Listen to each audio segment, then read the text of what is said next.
Shalom, shalom wanita-wanita yang luar biasa di dalam Tuhan. Selamat bertemu kembali dalam ibadah Wow, Woman of Word, atau wanita-wanita yang berdiri di atas kebenaran firman Tuhan. Apa kabar semuanya? Tentu saya percaya kita dalam keadaan baik-baik dan sehat-sehat saja. Puji Tuhan, di kesempatan kali ini telah hadir bersama dengan kami hamba Tuhan yang setia untuk memberkati kita semua dengan kebenaran firman Tuhan yang pastinya akan menguatkan iman kita semua. Namun tidak kalah penting dimanapun kita berada, saya akan mengajak kita lebih dahulu, mari angkat suara kita akan bernyanyi, memuji dan membesarkan nama Tuhan.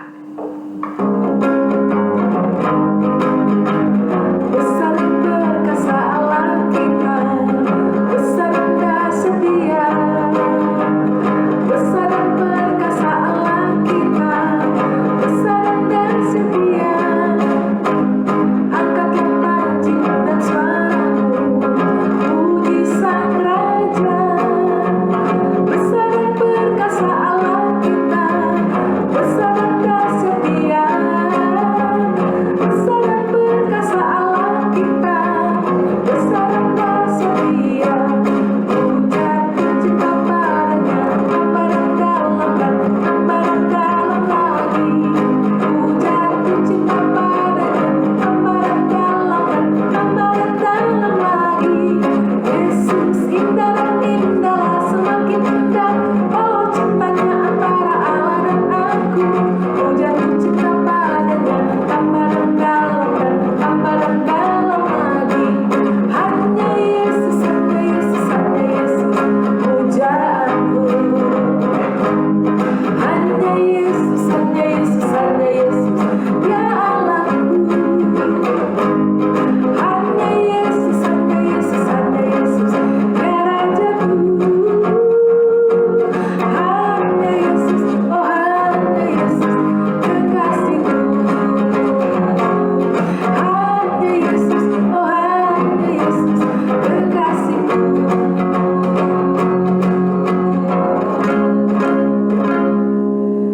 Amin, amin. Hanya Yesus kekasih jiwa kita yang sejati. Oleh sebab itu biarlah kasih kita kepada Tuhan lebih dalam dan lebih dalam lagi.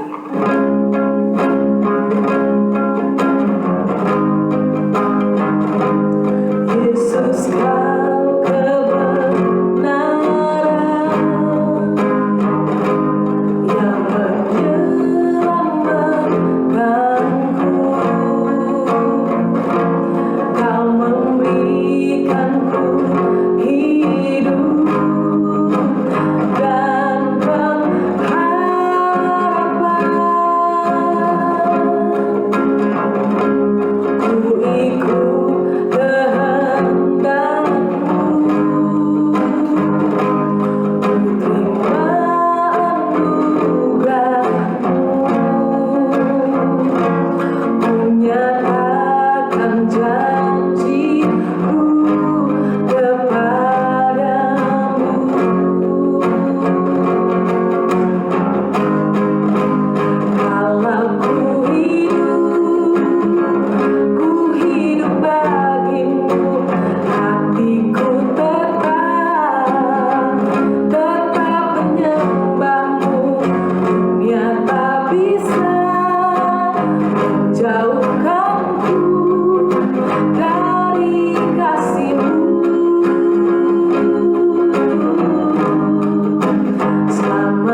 Terima kasih Allah Bapa buat kasih-Mu yang ada dalam Kristus Yesus, dan tidak ada satupun yang dapat memisahkan kami dari kasih-Mu Tuhan. Terima kasih Tuhan, kami mengucap syukur buat kasih-Mu, dan saat ini kami siap untuk menerima kebenaran firman-Mu. Urapi kami semua, berikan kami hikmat dan pengertian agar kami bisa mencerna setiap kebenaran yang disampaikan oleh hamba-Mu. Urapi juga hamba-Mu, mudahkan hamba-Mu untuk menyampaikan pesan isi hati-Mu kepada kami semua. Dan hanya di dalam nama Yesus kami telah berdoa dan mengucap syukur. Haleluya. Amin. Puji Tuhan, waktu dan tempat saya persilakan kepada hamba-Nya yang akan memberitakan kebenaran firman Tuhan. Shalom saudara sekalian, apa kabar? Saya harap dan kita selalu saling mendoakan kita semua baik-baik di dalam Tuhan. Amin. Dan pada hari ini apa yang saya akan bicarakan ialah mengenai yaitu Yesus tahu badai kita semua. Saya tahu Yesus dalam badai, dan tapi kita nggak kepikir bahwa sebetulnya Yesus udah tahu yaitu segala sesuatu badai yang kita hadapi dalam kehidupan kita. Ya, kalau orang mengatakan ya emang kehidupan ini penuh badai, ya memang benar ya.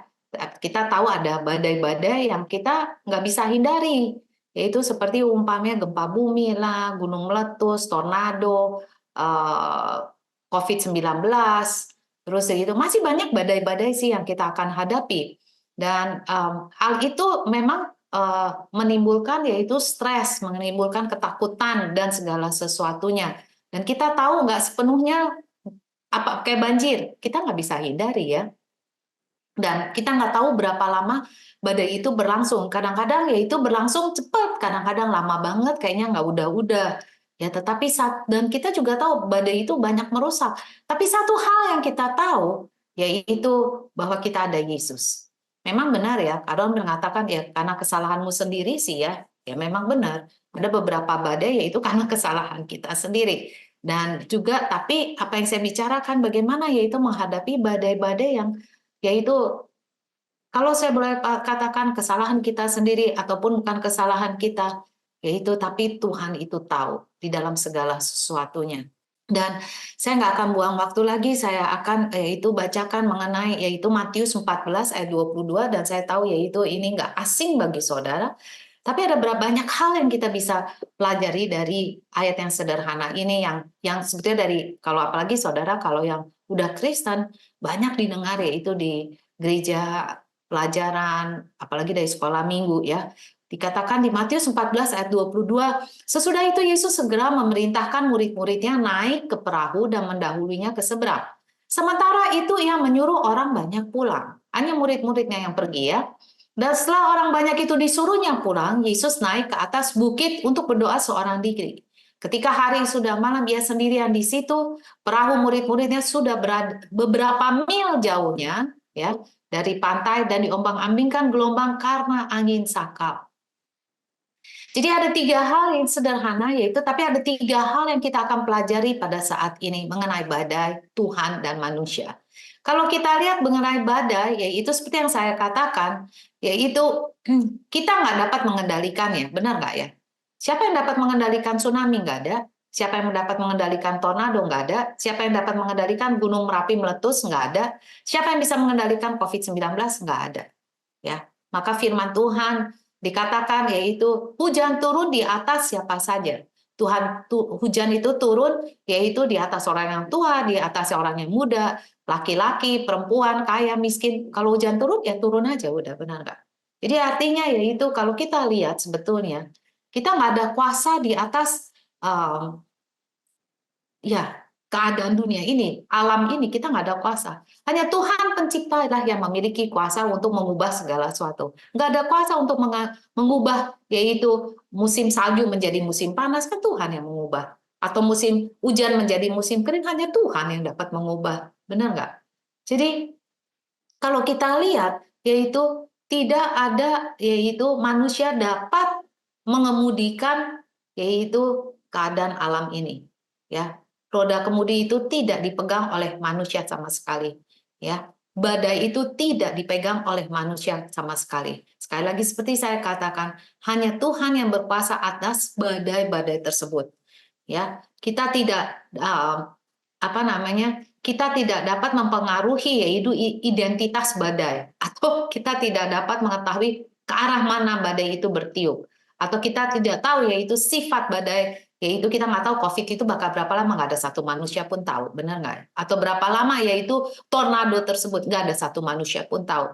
Atau umpamanya berapa lama yaitu saudara bisa mengira-ngira barangkali, tapi exactly persis-persisnya nggak ada orang tahu, ya. Dan dari sebab itu, saudara, kita lihat sebetulnya manusia itu nggak ada apa-apa. Di sini kita belajar. Dalam badai itu kita belajar. Sebetulnya manusia nggak dapat mengendalikan badai kehidupan mereka. Nggak ada. Hanya Tuhan yang dapat mengendalikan, dan hanya Tuhan yang dapat menghentikan, dan hanya Tuhan yang dapat mengatasi semuanya itu. Di dalam sisi Tuhan kita belajar, yaitu, jadi kita belajar, yaitu kita lihat ketiga hal tersebut, ya, tiga bagian ini. Dalam sisi Tuhan, yaitu dalam sisi badai, di sini kita belajar, yaitu meskipun dalam badai, sebetulnya kita belajar banyak, mengenal banyak mengenai Tuhan kita. Saudara bisa ikutin saya. Karena yaitu nomor satu, kita harus yakin, sepenuhnya yakin. Adalah kehendak daripada Tuhan untuk kita dapat keluar dari badai tersebut. Adalah kehendak daripada Tuhan untuk kita tetap hidup melewati badai tersebut. Adalah kehendak daripada Tuhan, yaitu untuk menolong kita. Garis bawah ini. Kehendak daripada Tuhan untuk menolong kita untuk dapat keluar dari badai tersebut. Ya, itu nomor satu. Hal berikutnya, ini yang saya sendiri pelajari, saudara, yaitu melalui badai-badai kehidupan, sebetulnya kita lebih mengenal yaitu Tuhan kita. Atau kita lebih dalam lagi mengenal dia, atau lebih lagi mengenal sifatnya dia, atau supaya iman kita itu lebih lagi di dalam dia. Yaitu kalau kita lihat sebelumnya, saya ada firman di hadapan saya, Alkitab ini dikatakan, yaitu bahwa yaitu Yesus sendiri yang segera memerintahkan murid-muridnya naik ke perahu. Tadi saya baca ya, ayat sebelumnya, mendahulunya ke seberang, sementara itu yang menyuruh orang banyak pulang, hanya murid-muridnya. Ya, kenapa nggak orang banyak? Kenapa hanya murid-muridnya? Ingat sekali lagi waktu dia naik ke surga, murid-muridnya memberitakan firman Tuhan, bukan orang banyak. Ya, tapi murid-muridnya, maksudnya setelah murid-muridnya, yaitu pasti orang banyak memberitakan. Tapi apa yang saya katakan, murid-muridnya yang melakukan pekerjaan Tuhan, meneruskan pekerjaan Tuhan dalam bumi ini. Dan atau dalam dunia ini, kalau saudara lihat apa yang terjadi sebelumnya, yaitu di Matius 14, dikatakan bahwa Yesus memberi makan yaitu 5.000 orang, yaitu dengan 5 roti 2 ikan. Sudah bisa bayangkan, itu dikatakan Yesus memberi makan. Memang benar Yesus memberi makan. Tetapi kalau saudara perhatikan di ayat tersebut, ialah apa? Ayat 19 ya, Matius 14 ayat 19. Lalu disuruhnya orang banyak itu duduk di rumput, dan setelah diambilnya 5 roti dan 2 ikan itu, Yesus menghadap ke langit mengucap berkas, lalu memecahkan roti itu dan memberikan kepada murid-muridnya, lalu murid-muridnya membagikan kepada orang banyak. Nah, itu makanya saya mengatakan siapa yang membagikan roti itu? 5 roti dan 2 ikan adalah murid-muridnya yang membagikan. Saudara bisa bayangkan artinya, yaitu kalau saudara pada saat ini, yaitu Tuhan Yesus memberikan kepada saudara 5 roti dan 2 ikan dibagi kepada murid-muridnya. Jadi setiap muridnya cuma dapat setengah roti, 2 ikan itu dibagi lagi cuma dapat beberapa. Saudara bisa bayangkan mujizat itu terjadi melewati tangan saudara. Luar biasa. Ya. Itu saya nggak bisa bayangkan tuh gimana perasaan muridnya pada saat tersebut. Dan jika saudara baca, yaitu kalau di ayat-ayat sebelumnya, yaitu di mana yaitu Yesus seperti mengusir roh jahat, dan Yesus juga yaitu bagaimana Yesus itu menyembuhkan orang-orang sakit. Dan saudara bisa baca ayat-ayat sebelumnya di Matius sebelumnya, Yesus menyembuhkan orang pada hari Sabat dan banyak hal lagi. Jadi mereka sudah belajar banyak, murid-murid ini udah belajar banyak. Dari sebab itu Yesus mengatakan, oke, kamu pergi ke seberang, ketemu saya di seberang. Ya, tapi saudara lihat apa yang terjadi, yaitu udah terjadi nih mujizatnya, tapi waktu badai itu menghantam, apa yang terjadi? Yaitu kalau saudara lihat di ayatnya, yaitu mereka jadi panik, bukan? Mereka tidak ada satupun yaitu membicarakan bahwa yaitu muridnya itu berdoa, enggak. Perahu muridnya sudah terombang-ambing, mereka udah jam 3, murid-muridnya di haji dia berjalan di atas air, malah mereka mengatakan itu hantu. Itu ditulis di dalam ayat 26. Jadi saudara bisa bayangkan mereka bukan berdoa, atau mereka bukan menjerit mengenai, oh Tuhan Yesus mana ya, tolong saya, enggak. Tapi apa yang mereka lakukan, mereka saking paniknya sampai Tuhan di tengah mereka juga mereka katakan itu hantu. Jadi kenapa saya mengatakan ini? Jadi makanya saya mengatakan judulnya pada hari ini, Tuhan tahu badai yang akan menghantam kita. Tuhan tahu, ya, ya dan amin. Karena dia adalah Tuhan, dia maha kuasa, dia maha tahu. Dia tahu. Tapi toh, yaitu apa yang saya lihat di sini, dia menyuruh murid-muridnya pergi ke seberang tanpa dia. Saudara bisa ikutin saya. Tuhan tahu nggak? Tahu. Tuhan tahu nggak akan hujan lebat? Tuhan tahu. Tuhan tahu nggak akan ada badai? Saya percaya Tuhan tahu. Tapi Tuhan mengizinkan badai itu, maksudnya murid-muridnya berada di tengah badai atau dihantam badai tersebut. Bukan yang itu untuk menjatuhkan atau membinasakan mereka. Tidak. Sama sekali tidak. Tetapi yaitu untuk muridnya, yaitu mengenal siapa itu Tuhan. Dan badai itu adalah sebetulnya ujian bagi murid-muridnya. Sehingga Tuhan Yesus itu tahu. Benar nggak? Ujian bagi murid-muridnya. Kita sering melihat badai itu sesuatu yaitu kesusahan yang sangat-sangat luar biasa. Dan memang benar, badai itu kesusahan yang sangat-sangat luar biasa. Tapi kalau boleh saya katakan dengan kata-kata saya sendiri, yaitu di dalam badai justru kita diuji, yaitu lebih lagi. Supaya kita lebih lagi mengenal siapa Tuhan kita. Tuhan kita adalah Tuhan di dalam badai kehidupan kita. Dia nggak meninggalkan muridnya. Muridnya nggak menjadi, oh Yesus, Yesus tolong saya. Enggak. Tapi kok Tuhan tahu? Nah, itu dia kan. Ketika muridnya melihat dia berjalan di atas air, dia bilang kira jam 3 malam datanglah Yesus kepada mereka berjalan di atas air. Muridnya sama sekali nggak bilang, Yesus, Yesus tolong saya. Enggak loh sama sekali. Tapi Yesusnya justru datang kepada muridnya. Yesus datang kepada saudara di tengah badai kehidupan saudara. Itu luar biasa Tuhan kita ya. Dan kita lihat di sini, yaitu itu yang saya mau tekankan, Tuhan kita tuh Tuhan yang luar biasa. Badai kehidupan saudara itu tidak melebihi kekuatan saudara. Karena tidak ada satu cobaan yang melampaui kekuatan saudara. Itu di dalam 1 Korintus itu. Dikatakan demikian. Tapi dikatakan di sini yaitu bahwa Yesus datang kepada saudara. Dia tahu muridnya. Dia tahu yaitu iman daripada muridnya. Dia tahu iman daripada saudara. Dan apalagi kalau kita tahu cerita mengenai ini. Jangan sungkan untuk menjerit kepada Yesus yaitu untuk dapat menolong kita. Amin. Jadi kita lihat di sini, sebetulnya yaitu Tuhan itu yaitu memakai badai tersebut untuk mendorong pertumbuhan iman kita semuanya. Benar nggak?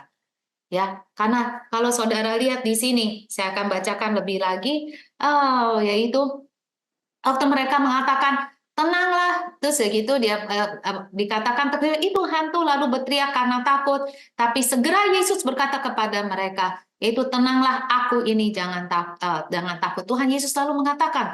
Tapi di sini Petrus mengatakan, Tuhan apabila engkau itu suruhlah aku datang kepadamu berjalan di atas air. Tuhan Yesus nggak menyuruh. Tapi Petrus sendiri yang mengatakan, kalau kamu benar Tuhan, seringkali manusia kita tuh kayak gitu. Kalau kamu benar Tuhan, Tuhan kasih saya tanda ini. Kalau kamu benar Tuhan, Tuhan kasih jawaban saya ini. Saya harap saudara sekalian kita bertobat. Jangan kita mengatakan demikian. Karena Tuhan nggak menyuruh Petrus, tapi Petrus yang minta. Kalau kamu benar Tuhan, suruh saya jalan di atas air. Maka Tuhan mengatakan, datanglah. Ya. Jadi saya harap ini suatu firman yang luar biasa bagi kita. Ya. Maka Tuhan bilang, yaitu dia bilang datanglah. Tapi waktu Petrus mau tenggelam sekali lagi, yaitu Yesus menyelamatkan. Apa yang Yesus katakan di sini? Ini suatu pelajaran. Makanya saya bilang, dia memakai badai untuk mendorong pertumbuhan iman kita. Tuhan Yesus memakai badai itu untuk menguji kita. Tuhan Yesus memakai badai tersebut untuk mengenal dia lebih dalam lagi. Kenapa saya mengatakan demikian? Yaitu karena dikatakan di sini ayat 31, segera Yesus mengulur tangannya, memegang dia dan berkata, hai orang yang kurang percaya, mengapa engkau bimbang? Ini sebetulnya firman buat kita, termasuk diri saya sendiri ya. Hai orang yang kurang percaya, kenapa kita harus bimbang? Yaitu kita udah melihat mujizat di dalam kehidupan kita. Kita melihat begitu banyak Tuhan menolong kita. Kita melihat yaitu bagaimana Tuhan menjawab doa-doa kita. Tuhan menyembuhkan kita. Tuhan memulihkan kita, keluarga kita, dan lain-lainnya. Tapi masih tetap saja kita bimbang. Jangan saudara. Amin saudara. Mari saudara, untuk kita lebih lagi mengenal Yesus kita. Amin saudara.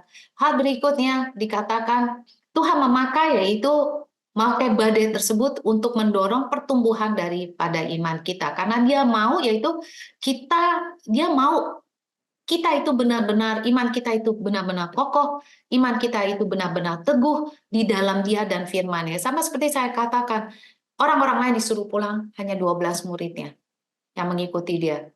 Karena apa? Yaitu hanya 12 muridnya yang melanjutkan, orang pertama atau grup pertama yang melanjutkan pekerjaan dia dalam dunia ini. Tuhan mau, dia juga mau saudara yaitu melakukan pekerjaan dia atau kehendak dia atau tujuan dia di dalam dunia ini. Dari sebab itu dia mengizinkan semuanya ini supaya yaitu iman kita bertumbuh lebih kuat lagi di dalam dia. Sama seperti seorang guru, dia adalah tokoh guru yang luar biasa ya. Sama seperti seorang guru dalam dunia ini, dia ingin muridnya benar-benar paham akan pelajaran yang dia telah ajarkan, bukan. Dari sebab itu waktu SD, yaitu kita belajar, kita diuji. 6, ada ujian besar. Belajar lagi SMP 1, SMP 2, SMP 3. SMP 3 ada lagi ujian besar. Tesnya ada nggak kecil-kecil? Ada. Begitu juga SMA, SMA 1, SMA 2, SMA 3. Ya, masih ada nggak tes? Masih. Tapi ada ujian besar? Ada. Akhir daripada SMA 3 ada ujian besar. Udah berhenti belum ujiannya? Belum berhenti. Kita masuk lagi, yaitu karena SMA 3 yaitu nggak bisa ngajar anak yang mereka di universitas. Maka kita harus belajar lagi untuk sampai selesai S1. Ada nggak ujian? Ujiannya besar banget. Kita harus tulis skripsi. Setelah itu apa? Yaitu S2, yaitu apa? Tesis. Berat banget. S3 lebih berat lagi, yaitu kita harus tulis disertasi menemukan sesuatu dalam keahlian tersebut. Dan setelah S3, saudara bisa mengajar. Saudara bisa ngajar S1, bisa ngajar S2, saudara bisa ngajar SD, SMP, SMA. Tapi anak SD, dia nggak bisa ngajar, yaitu untuk orang yang duduk di S1, S2, S3. Begitu juga Tuhan kita. Dari sebab itu dia ingin yaitu memiliki iman yang kokoh sepenuhnya di dalam Tuhan, sesuai dengan firman Tuhan, sehingga kita juga dapat memuridkan orang-orang yang lainnya. Ya, bagian manusia dan bagian kita yaitu sederhana saja. Di dalam kitab Bilangan, kalau nggak salah ya, Bilangan 23 ayat 19, dikatakan Allah bukanlah manusia, sehingga ia berdusta, bukan anak manusia, sehingga ia menyesal. Masakan ia berfirman dan tidak melakukannya, atau berbicara dan tidak menepatinya. Ibrani 13 ayat 8, Yesus Kristus tetap sama, baik kemarin maupun hari ini dan sampai selama-lamanya. Itu ayat hafalan buat saya. Saya pegang itu setiap hari. Karena apa? Bagian manusia hanyalah yaitu percaya kepada Tuhan, pegang firman Tuhan, melakukan firman Tuhan. Udah, itu aja. Benar saudara, bagian Tuhan tuh banyak bagian Tuhan ya, tapi bagian manusia sedikit, yaitu untuk kita tetap percaya dan memegang yaitu siapa Tuhan kita. Kita nggak usah sungkan atau malu datang kepada Tuhan. Dengan segenap kerendahan hati kita, yaitu kita datang kepada Tuhan. Dimanapun keadaan saudara, betapa besar pun yaitu badai saudara, barangkali saudara dalam badai atau baru keluar badai atau mulai masuk badai, saya nggak tahu saudara. Tuhan yang tahu, amin. Apapun badai saudara bisa aja karena kesalahan saudara sendiri, atau memang yaitu orang lain yang membuat kesalahan, tapi saudara harus menanggung imbasnya, ya itu bisa aja. Tapi intinya yaitu dimanapun keadaan saudara, meskipun saudara sudah keluar dari badai, nggak ada salahnya kok saudara, ya, untuk kita datang merendahkan hati kita, datang kepada Tuhan, mengakui bahwa Tuhan adalah segala sesuatu dalam kehidupan kita. Nggak usah tunggu sampai badai dulu, yaitu baru kita menjerit-jerit Tuhan, nggak usah. Yaitu apapun posisi kita, saya itu adalah baik adanya untuk kita kembali kepada Tuhan kita. Karena apa? Karena dia mengendalikan roda kehidupan kita, dia mengendalikan segala sesuatu. Seluruh jagat raya ini dia kendalinya, dia pengemudi yang luar biasa, dia nahkodanya, benar nggak? Bagi saudara yang sudah jauh, itu balik lagi kepada Tuhan. Nggak ada perkataan yaitu aduh saya malu atau sungkan, nggak usah saudara. Tapi mari kita balik lagi kepada Tuhan. Mari kita mengundang Yesus, yaitu berjalan bersama kita dalam kehidupan kita. Nggak usah sampai badai dulu baru kita gandeng tangan Yesus, nggak usah. Yaitu kehidupan kita sehari-hari, meskipun kita dalam waktu suka, dalam waktu senang, nggak ada salahnya untuk kita menggandeng tangan kita. Sehingga waktu keadaan sulit, nggak asing. Kita tahu tangan yang kita gandeng itu adalah tangan Yesus Kristus. Benar nggak? Ya, kita nggak asing untuk mendengar suara Dia, kita nggak asing untuk mendengar yaitu tuntunan Dia. Ya, untuk menguatkan kita atau menghibur kita, minta kepada Tuhan. Saudara yang dalam kesulitan, minta kepada Tuhan yaitu untuk buka jalan bagi saudara. Barangkali yaitu Tuhan itu caranya luar biasa. Ada aja berbeda-beda. Dia bisa mengirim, dia bisa yaitu melalui firman dia bicara kepada saudara. Dari sebab itu baca firman setiap hari, setiap hari, setiap hari. Pagi, siang, malam baca firman. Dia bisa melalui firman dia bicara kepada saudara. Dia juga bisa mengirimkan orang-orang yang tepat, yang benar dalam kehidupan saudara yang bisa membantu saudara. Dia bisa melakukan apa saja. Dia bisa memutarbalikkan itu situasi yang saudara sedang hadapi.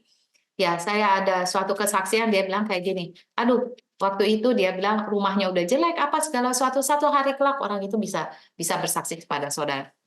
Dia bilang, aduh Pak Sedep, dia bilang kayak gitu. Saya bilang, wah luar biasa kamu ya, Tuhan berkata, aduh Pak Sedep, dulu tuh benar-benar udah rumahnya tuh udah nggak ada harga yang mau dijual. Tapi nggak tahu gimana keadaannya, pemerintah dan lain-lainnya, sampai mereka bisa menjual rumahnya, dan rumah itu bisa membeli, yaitu untuk anaknya, kedua anaknya itu rumah yang selayaknya, dan itu sangat luar biasa. Saya bilang, Tuhan tuh luar biasa. Dia bilang, katakan, amin. Kalau kekuatan kita sendiri, kita nggak mungkin dapat uang begitu banyak untuk dapat bisa beli rumah. Tapi nggak ada yang mustahil dari Tuhan. Amin. Dari sebab itu, saudara, yaitu kita balik lagi kepada Tuhan, yaitu biar Tuhan sendiri. Jangan kita batasi Tuhan, tapi izinkan Tuhan yaitu beracara dan bergerak di dalam caranya sendiri dalam kehidupan kita. Yaitu doa yang kita panjatkan bukan berarti yaitu kita minta agar Tuhan menghapus badai tersebut. Enggak. Bisa aja badai itu masih tetap berada di situ. Tetapi yaitu kita tahu kita berdoa supaya Tuhan berjalan bersama kita melewati tengah-tengah, yaitu melewati badai-badai kehidupan kita. Bisa juga Tuhan yaitu sedang menggendong saudara, sehingga dia yang berjalan melewati badai-badai tersebut. Bukan kita, tapi kita di dalam gendongannya Tuhan, di dalam pangkuannya Tuhan. Dia sendiri yaitu yang membawa kita melewati semua badai-badai tersebut. Ada hal-hal tertentu barangkali sekarang yang mengganggu saudara, bisa aja kondisi medis saudara, kondisi kesehatan saudara, atau masalah keuangan saudara, atau masalah dalam anak-anak saudara, atau masalah dalam cucu saudara, atau orang tua saudara, atau kakek nenek saudara, atau masalah dalam pekerjaan saudara, dalam pernikahan saudara, atau apapun. Yaitu saya katakan pada saudara, saya nggak perlu tahu. Yang penting Tuhan tahu. Karena Tuhan berada di dalam tengah badai saudara. Itu yang penting. Jadi sore hari ini saudara, mari kita jangan buang waktu kita, tapi yaitu kita serahkan semua kehidupan kita kepada Tuhan ya. Mari kita doa. Saya nggak mau ya, saya rasa udah cukup ya, karena yang penting benar, yang penting Tuhan tahu yaitu badai kita itu jauh lebih penting daripada apapun. Karena manusia nggak bisa apa-apa, ya. Karena benar, tidak ada satupun manusia yang bisa menghentikan badai tersebut, hanya Tuhan yang bisa. Dari sebab itu mari kita doa. Amin. Tuhan, terima kasih Tuhan, karena Engkau sendiri tahu Tuhan badai tersebut Tuhan. Engkau sendiri tahu Tuhan, sebelum badai itu menghantam, atau berapa lama badai itu akan bereaksi Tuhan, atau berapa lamanya badai itu yang saya harus tempuh Tuhan, atau berapa kencangnya badai tersebut, atau berapa rusaknya keadaan tersebut karena badai, hanya Engkau yang tahu. Dan saya mengucap syukur dan berterima kasih ya Bapa, karena Engkau adalah Bapa yang luar biasa mengasihi saya. Engkau yang mendalikan segala sesuatu dalam kehidupan ini. Tuhan, pada saat ini Tuhan, saya mau mengundang Engkau Tuhan, untuk menjadi juru mudi di dalam kehidupan saya. Engkau menjadi nahkoda di dalam kapal kehidupan saya. Karena Engkau sendiri yang ahlinya Tuhan. Engkau sendiri yang berkuasa untuk melakukan segala sesuatu. Engkau yang mengatur segala sesuatu. Engkau yang berdaulat. Dari sebab itu, saya mau serahkan segala sesuatunya di dalam tangan-Mu saja. Terima kasih Tuhan. Saya tahu tidak ada suatu badai terlalu besar, terlalu sulit, terlalu kelam untuk Engkau. Karena Engkau adalah Tuhan di atas segala setiap badai-badai kehidupan saya. Dan saya mau serahkan sekali lagi seluruh keluarga saya Tuhan, suami istri saya Tuhan, saya mau serahkan anak, cucu, orang tua saya Tuhan, saya mau serahkan pelayanan saya, keuangan saya mau serahkan kepada Engkau Tuhan. Saya mau serahkan kesehatan saya, profesi saya, pekerjaan saya, keuangan saya, segala keluarga saya, segala sesuatu, setiap bagian dalam kehidupan saya mau serahkan kepada Engkau Tuhan, karena Engkau adalah Tuhan di dalam segala sesuatunya. Saya mau mengatakan pada sore hari ini, Tuhan, ambil alih kehidupan saya, karena Engkau adalah sumber segala sesuatu dalam kehidupan saya. Engkau adalah sumber kekuatan dalam kehidupan saya. Engkau adalah sumber kesehatan. Engkau adalah sumber Tuhan daripada hikmat Tuhan dalam kehidupan saya. Engkau memberikan saya hikmat, Engkau memberikan saya jalan keluar di dalam segala sesuatunya ini Tuhan. Engkau adalah pemimpin saya Tuhan. Pimpinlah langkah-langkah saya Tuhan. Biarlah firman-Mu sendiri mengambil jalur dalam kehidupan saya. Firman-Mu adalah pelita bagi kaki saya. Tuhan, saya tidak akan takut dalam kegelapan karena Engkau selalu berserta saya. Gadamu dan tongkat-Mu yang selalu berserta saya Tuhan. Terima kasih Tuhan. Saya juga mau serahkan segala sesuatu bagian dalam kehidupan saya kepada Engkau. Engkau yang mengambil alih. Sekali lagi Tuhan, saya tidak takut akan badai. Karena saya tahu, Engkau tahu badai saya. Engkau beserta saya dalam setiap badai kehidupan saya. Terima kasih Tuhan. Dan seperti firman-Mu katakan, waktu Engkau naik dalam perahu itu Tuhan, dalam perahu kehidupan saya Tuhan, badai itu menjadi tenang. Karena Engkau adalah Tuhan di atas segala badai kehidupan saya. Terima kasih Tuhan. Saya mau serahkan Tuhan seluruh kehidupan saya kepada Engkau Tuhan. Dan sebagai hamba-Mu pada hari ini Tuhan, biarlah tingkap surga dibukakan pada saudara sekalian, semuanya, dimanapun saudara berada. Percaya dan percaya Tuhan beserta saudara, karena Tuhan tahu badai saudara.